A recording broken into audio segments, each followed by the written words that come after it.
Dear students, अस्सलामु अलैकुम। I am Babar Imran, your biology teacher. हम जो है चैप्टर नंबर 1 इंट्रोडक्शन का आज जो है बेटा लेक्चर नंबर 3 जो है वो डिस्कस कर रहे हैं, जिसका टाइटल है ब्रांचेस ऑफ बायोलॉजी। हमारी टेक्स्ट बुक के अंदर 20 ब्रांचेस का जिक्र आया है। हम जो है आज के लेक्चर में पार्ट 1 के अंदर पहली 7 ब्रांचेस को डिस्कस करेंगे। सबसे पहले सवाल पैदा होता है कि वाई वी क्लासीफाई बायोलॉजी, कि हमें बायोलॉजी को मुख्तलिफ ब्रांचेस में डिवाइड करने की ज़रूरत क्यों पेश आई। टॉपिक शुरू करने से पहले, इस क्वेश्चन का आंसर देने से पहले मैं आपको जो है एक एग्जांपल क्लियर कर दूं कि इंसान की फितरत है बेटा, जब इल्म थोड़ा होता है तो उसको जो है वो क्या करता है, उसके लिए जानना जो है वो बहुत आसान होता है।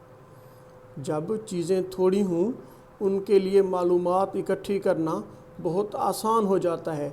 जैसे जैसे तादाद बढ़ती है उतना जो है वो इंसान के लिए दस्तरस रखना जो है वो मुश्किल हो जाता है, उतना जो है इंसान के लिए उनके बारे में जानना जो है वो मुश्किल हो जाता है। एक एग्जांपल से बात की वजाहत करता हूँ कि एक कमरे में अगर मुख्तलिफ़ सब्जेक्ट्स की 5-6 बुक्स रखी हुई हैं, यानी कि केमिस्ट्री की है एक बुक फ़िज़िक्स की है, एक बुक इंग्लिश की है, एक बुक उर्दू की है, और मैं जो है एक स्टूडेंट से कहता हूँ कि जाओ बेटा फ़लाँ रूम से जो है फ़लाँ बुक उठा के लेकर आओ, तो जब वो कमरे में पहुँचेगा टोटल बुक्स की तादाद है 5 या 6, तो वो आसानी के साथ जो है मेरी मुतल्लका किताब जो है वो पा लेगा और with in a few minutes जो है वो बुक मेरे पास लेकर आ जाएगा। लेकिन अगर तख़य्युल की दुनिया में सोचें, अगर उसी रूम के अंदर 1 लाख से ज़्यादा बुक्स रखी होती तो वो स्टूडेंट जो है उसको नहीं पता होता कि ये जो बुक सर ने मांगी है ये कहाँ रखी हुई है। इवन कि उसे ढूंढते ढूंढते जो है काफ़ी टाइम लग जाता, और हो सकता है उसको मिलती, और ये भी हो सकता है कि उसको बुक जो है वो ना मिलती। इसलिए बायोलॉजी के साथ भी यही है कि बायोलॉजी जो है ये वाइड बेस्ड स्टडी का नाम है। बायोलॉजी जो है ये वाइड बेस्ड स्टडी का नाम है, वसी तर मुताले का नाम है। इसमें हम ऑर्गेनिज़म्स की खसूसियात के तमाम पहलू को डिस्कस करते हैं, और इसलिए यहाँ जो है वॉल्यूम ऑफ इंफॉर्मेशन जो है वो अवेलेबल होते हैं। बायोलॉजी के अंदर इंफॉर्मेशन क्या है, बहुत ज़्यादा है। इसलिए इंसान की फितरत है कि इसने क्या किया, ताकि अपने समझने को बेहतर करने के लिए, बायोलॉजी की स्टडी को आसान बनाने के लिए इसको जो है मुख्तलिफ़ ब्रांचेस के अंदर मुख्तलिफ़ फील्ड्स में जो है वो डिवाइड कर दिया। आसान अल्फाज में मैं यूँ कहूँ कि इंसान ने क्या किया, अपने इल्म को बेहतर करने के लिए, अपनी स्टडी को बेहतर करने के लिए जो है वो बायोलॉजी को मुख्तलिफ़ ब्रांचेस के अंदर डिवाइड कर दिया। ज़रा समझिए मेरी बात को कि इंसान, अगर हम स्पीशीज़ के नाम की बात करें तो हमारी बुक के मुताबिक नियर अबाउट 2.5 मिलियन यानी कि 25 लाख स्पीशीज़ ऐसी हैं जो डिस्कवर्ड हो चुकी हैं। हमारी जो डिस्कवर्ड स्पीशीज़ हैं उनकी तादाद कितना है, 25 लाख स्पीशीज़ ऐसी हैं जो डिस्कवर्ड हो चुकी हैं। अब बेटा इन 25 लाख के अगर हम नाम लिखना चाहें तो नाम के ऊपर ही काफ़ी पेजेस लग जाएंगे, बल्कि कुछ बुक्स लिखी जाएंगी सिर्फ नाम लिखने पर। और अगर हम एक जो है स्पीशी के करैक्टर के ऊपर बात करना चाहें तो एक स्पीशी के करैक्टर पर भी कई जो है वो किताबें लिखी जा सकती हैं, और फिर सब स्पीशीज़ के करैक्टर पर तो कई मिलियन बुक्स बन जाएंगी ना। इसलिए समझने को बेहतर और आसान करने के लिए जो है वो क्या किया गया बेटा, बायोलॉजी को जो है वो डिफरेंट ब्रांचेस में डिवाइड किया गया। तो आइए हम इन ब्रांचेस को, इन मेजर फील्ड्स को स्टडी करते हैं। सबसे पहली जो ब्रांच है वो एम्ब्रियोलॉजी है। 2 कंप्लीट वर्ड्स का मजमूआ है। लॉजी स्टडी को कहते हैं और एम्ब्रियो जो है अर्ली स्टेज ऑफ डेवलपमेंट को कहते हैं। एक ऑर्गेनिज़म की जो इब्तदाई स्टेजेस होती हैं ना, उसे हम नाम क्या देते हैं, एम्ब्रियो का नाम देते हैं। याद रखिएगा मेरा बेटा कि एम्ब्रियोलॉजी को हम दूसरा नाम डेवलपमेंटल बायोलॉजी का भी देते हैं। एम्ब्रियोलॉजी को हम दूसरा नाम डेवलपमेंटल बायोलॉजी का भी देते हैं। तो कैसे डिफाइन करेंगे, study of embryo and their development जो है इज़ कॉल्ड एम्ब्रियोलॉजी। एम्ब्रियो और एम्ब्रियो की डेवलपमेंट की जो स्टडी है उसे हम नाम क्या देते हैं, उसे हम एम्ब्रियोलॉजी कहते हैं। तो आइए सबसे पहले जानते हैं एम्ब्रियो क्या है। बेटा एम्ब्रियो बेसिकली 2 स्टेजेस के दरमियान की हालत है। देखिए जब एग और स्पर्म की फ्यूजन होती है ना, मेल से स्पर्म आता है, फीमेल से एग आता है, तो इनकी फ्यूजन के नतीजे में जाइगोट बनता है। अब जाइगोट के अंदर मुख्तलिफ चेंजेस आती हैं जिनके नतीजे में ऑर्गन सिस्टम, डिफरेंट स्ट्रक्चर्स जो है वो बनते हैं। और जब होल ऑर्गेनिज्म जो है वो बन जाता है तो इन स्टेजेस को हम नाम क्या देते हैं, हम नाम देते हैं एम्ब्रियो का। एम्ब्रियो को कैसे डिफाइन करेंगे, an organism at early stage. Organism कहाँ पे, early stage of development between the fertilization and formation of whole organism. Fertilization और जो है फॉर्मेशन ऑफ होल ऑर्गेनिज्म के दरमियान की जितना भी स्टेजेस हैं इनकी स्टडी जो है वो किस में आती है बेटा, एम्ब्रियोलॉजी में। और इस डेवलपमेंटल स्टेज को हम नाम क्या देते हैं, हम नाम देते हैं एम्ब्रियो का। अच्छा बेटा जब होल ऑर्गेनिज्म बन गया, इसके बाद इसके साइज़ के अंदर बढ़ना, इसके वॉल्यूम के अंदर बढ़ना, इसके डिफरेंट स्ट्रक्चर्स का बढ़ना जो है वो एम्ब्रियोलॉजी में नहीं स्टडी किया जाएगा बल्कि ग्रोथ कहलाएगा। बात समझ आई है कि हम जो है फिर उसको किस में स्टडी करेंगे, उसको ग्रोथ के अंदर स्टडी करेंगे। इसके बाद है बेटा ब्रांच नंबर 2 जिसका नाम है फिजियोलॉजी। अगर फिजियोलॉजी को लिटरली देखें तो फिजियोलॉजी का बेसिक मतलब ये है बेटा कि कोई जानदार काम किस तरह से करता है। किसी चीज़ के काम करने के मिजाज को हम फिजियोलॉजी कहते हैं। किसी जानदार के काम करने के मिजाज को हम फिजियोलॉजी कहते हैं। डिफाइन कैसे करेंगे बेटा, study of normal functions of different parts of organism, कि डिफरेंट पार्ट्स ऑफ ऑर्गेनिज्म की नॉर्मल जो फंक्शनिंग की स्टडी है उसे हम नाम देते हैं फिजियोलॉजी का। देखो बेटा मैंने यहाँ पे नॉर्मल का वर्ड क्यों लिखा, क्योंकि अगर आप नॉर्मल की जगह एबनॉर्मल लिख दें, डिफाइन यही रहने दें, तो अब ये फिजियोलॉजी नहीं बन जाएगी बल्कि पैथोलॉजी बन जाएगी।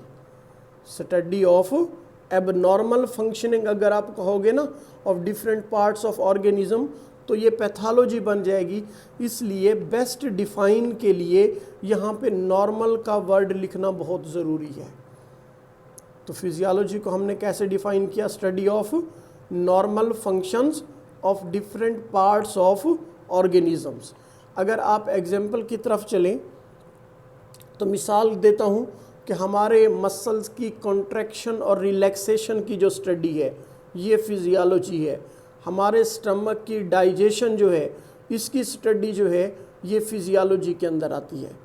इसके बाद बेटा थर्ड ब्रांच है जिसे हम नाम देते हैं इकोलॉजी का। इकोलॉजी बेसिकली क्या है, ऑर्गेनिजम्स का इंटरेक्शन है, ऑर्गेनिज्म का रिलेशनशिप है। किसके दरमियान मेरा बेटा, अपने फिज़िकल इन्वायरमेंट के दरमियान। कैसे डिफाइन करेंगे, study of relationship between the organisms and their physical environment is called ecology. अगर आप एग्जाम्पल की तरफ आएँ तो एग्जाम्पल में हमें क्या बताया गया बेटा कि effect of temperature on plant, कि प्लांट टेम्परेचर का प्लांट के ऊपर क्या इफ़ेक्ट पड़ रहा है, टेम्परेचर का प्लांट पर क्या इफ़ेक्ट पड़ रहा है। इस स्टडी को हम नाम क्या देते हैं, इस स्टडी को हम नाम देते हैं इकोलॉजी का। इसके बाद ब्रांच नंबर 4 है जिसे हम नाम देते हैं मॉर्फोलॉजी का। जब आप मॉर्फोलॉजी को स्टडी करते हो तो इसमें आप क्या देखते हो बेटा, इसमें हम देखते हैं कि किसी ऑर्गेनिज्म के पार्ट की जो है वो साख्त और बनावट कैसी है, किसी ऑर्गेनिज्म के पार्ट की साख्त और बनावट कैसी है, मतलब उसका साइज़ कैसा है, उसका कलर कैसा है, उसका जो है वॉल्यूम कैसा है, उसकी जो है बॉडी अरेंजमेंट कैसी है, ये सारी की सारी क्या कहलाती है, मॉर्फोलॉजी कहलाती है। डिफाइन करते हैं, study of form and structures of different parts of living organisms is called morphology. और एग्जाम्पल में क्या आ जाएगा बेटा, साइज़ है, कलर है, ये जो है मॉर्फोलॉजी में आ जाएंगे।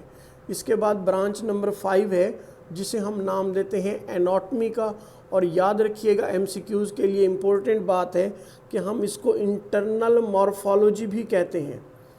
एनाटॉमी को हम इंटरनल मॉर्फोलॉजी का नाम भी देते हैं। इसमें हम क्या करते हैं बेटा, study of internal structures of organisms and there parts. हम ऑर्गेनिजम्स के अंदरूनी हिस्सों की स्टडी करते हैं, इंटरनल पोर्शंस की स्टडी करते हैं। मिसाल के तौर पर हम स्टडी करते हैं हार्ट की, मिसाल के तौर पर हम स्टडी करते हैं किडनी की। हार्ट में क्या देखते हैं कि हार्ट के कितना चैम्बर्स हैं, हार्ट के कितना चैम्बर हैं, हार्ट कौन से मसल से मिलकर बना हुआ है, ये सारी स्टडी एनाटॉमी कहलाएगी। किडनी में छोटी क्लास के अंदर आप लोगों ने पढ़ा हुआ है कि एनाटॉमी ऑफ किडनी। इसमें हम क्या करते थे कि किडनी को काट कर अंदर देखते थे कि रेनल मेडोला कहाँ पर है, रेनल कॉर्टेक्स कहाँ पर है, रेनल पैरामिड कहाँ पर है, हाइलस कहाँ पर है। ठीक है, इन सारी चीज़ों की स्टडी जो है वो किस में की जाती थी बेटा, एनाटॉमी ऑफ किडनी के अंदर। इसलिए हम इस ब्रांच को क्या नाम देते हैं, एनाटॉमी का नाम देते हैं, जिसमें इंटरनल स्ट्रक्चर्स को जो है वो स्टडी किया जाए। ब्रांच नंबर 6 है बेटा जिसे हम नाम देते हैं हिस्टोलॉजी का।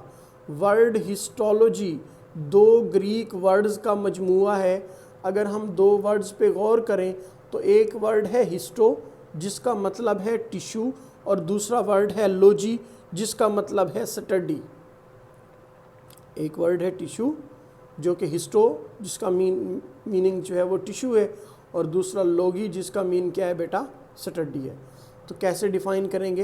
अच्छा, अब टिश्यू के बारे में एक बात और याद रखिएगा कि ये आम आँख से दिखाई नहीं देते, यहाँ से माइक्रोस्कोप की ज़रूरत पड़ती है। टिश्यू को देखने के लिए माइक्रोस्कोप की ज़रूरत पड़ती है, क्योंकि ऑर्गन आम आँख से दिखाई दे देता है, समझे। इसलिए कैसे डिफ़ाइन करेंगे, microscopic study of tissue is called histology. Tissue है क्या बेटा, टिश्यू और कॉलोनी के अंदर थोड़ा बहुत फ़र्क है। जब आप कॉलोनी की बात करते थे तो आप क्या कहते थे कि group of similar cells which perform specific function is called colony. जबकि टिश्यू में क्या होता है, a group of similar cells that perform similar function is called tissue. के ग्रुप ऑफ सेल जो एक जैसा फंक्शन परफॉर्म करें उन्हें हम नाम क्या देते हैं, टिश्यू का नाम देते हैं। लास्ट ब्रांच है आज के लेक्चर की जिसे हम नाम देते हैं जीनेटिक्स का। जीनेटिक्स क्या है बेटा, ऐसी ब्रांच ऑफ बायोलॉजी जिसमें 2 चीज़ों को स्टडी किया जाता है। पहली बात, जीन्स को स्टडी किया जाता है, फिर ये देखा जाता है कि जीन्स का इनहेरिटेंस के अंदर रोल क्या है। डिफाइन कैसे करेंगे बेटा, study of genes and their role in inheritance is called genetics. अच्छा, इनहेरिटेंस का मतलब क्या है भाई, इनहेरिटेंस का मतलब है ट्रांसमिशन ऑफ करैक्टरिस्टिक्स की मुंतकली कहाँ से कहाँ तक, फ्रॉम पेरेंट्स टू ऑफस्प्रिंग। वालदैन से बच्चों में करैक्टरिस्टिक्स की मुंतकली जो है उसे हम नाम देते हैं इनहेरिटेंस का। और ये करैक्टरिस्टिक की मुंतकली कौन करते हैं, ये जीन करते हैं। जीन बाज़ाते खुद के हैं बेटा, स्मॉल पार्ट ऑफ डीएनए, और इन्हें हम नाम क्या देते हैं, यूनिट ऑफ हेरिडिटी भी बोलते हैं। तो इंशाल्लाह बाकी ब्रांचेस के लिए जो है नेक्स्ट लेक्चर में बात करेंगे। थैंक यू सो मच बेटा, अल्लाह हाफिज़।